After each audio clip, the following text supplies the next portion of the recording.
আসসালামু আলাইকুম। আজ আমি আপনাদেরকে কবুতর চালান করে নারী পুরুষকে প্রেমে পাগল করার একটা মখা তাবিজ দিব। কবুতর দিয়ে অনেকেই জানেন যে পাখি পায়ের মধ্যে বা পাখির শরীরের মধ্যে তাবিজ বেঁধে বশীকরণ করা যায়। আমি এই চ্যানেলে দিয়েছি কিছু ভিডিও, বাট এইগুলো খুব বেশি একটা দেই না। যাই হোক, আর আপনি যদি কবুতর চালান যদি সঠিকভাবে প্রয়োগ করে ফেলতে পারেন, তাহলে মনে করবেন যে আপনার কাজ হয়ে গেছে। এটা খুব দ্রুত কাজ করে, 24 ঘন্টা, কোনো ক্ষেত্রে 5-6 ঘন্টার মধ্যে এটা কাজ করে ফেলে। সো এটা প্রয়োগ করার পর আপনি যদি সঠিকভাবে প্রয়োগ করেন, তাহলে আপনি নিশ্চিত থাকতে পারেন আপনার কাজ হবেই হবে। ওই কবুতর যাবে এবং আপনি যার জন্য করছেন তাকে নিয়েই হাজির হবে।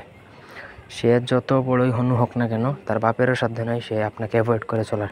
পুরো ভিডিওটা না টেনে শেষ পর্যন্ত দেখবেন। আমার চ্যানেলটা সাবস্ক্রাইব করবেন, লাইক কমেন্ট শেয়ার করবেন। ব্যক্তিগত যে কোনো প্রয়োজন বা যে কোনো কাজের জন্য স্ক্রিনে দেওয়া নাম্বারে সরাসরি ফোনে, হোয়াটসঅ্যাপে অথবা ইমোতে যোগাযোগ করে যে কোনো কাজ করাতে পারবেন, দেশে অথবা দেশের বাইরে থেকে।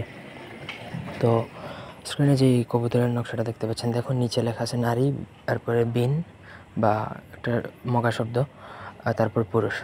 এক জায়গায় আপনি আপনার প্রেমিকার নাম থাকবে, এক জায়গায় প্রেমিকার নাম থাকবে। এইভাবে নকশাটা লিখবেন।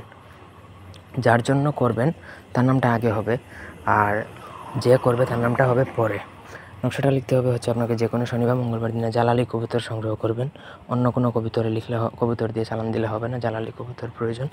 জালালি কবুতরের মধ্যে আপনাকে পায়ের মধ্যে বেঁধে দিতে হবে। নকশাটা লিখতে হবে ভোজ পাতার মধ্যে অরিজিনাল গুরচন কালি দ্বারা। সঠিকভাবে যে নিয়মগুলো বলছি, যেই জিনিসপত্রগুলো বলছি, এগুলো দিয়েই কাজ করতে হবে, অন্য কোনো কিছু ব্যবহার করা যাবে না। সঠিকভাবে যদি করতে পারেন তাহলে আপনার কাজ 6 ঘন্টার মধ্যে হবে। নকশা লিখলেন, লিখার পরে সেটা কবুতরের পায়ে এমনভাবে বাঁধবেন যেন সেটা সেই কবুতরের শরীর থেকে বা পা থেকে না পড়ে যায়। চালান ছেড়ে দিবেন, তারপর গ্যারান্টেড।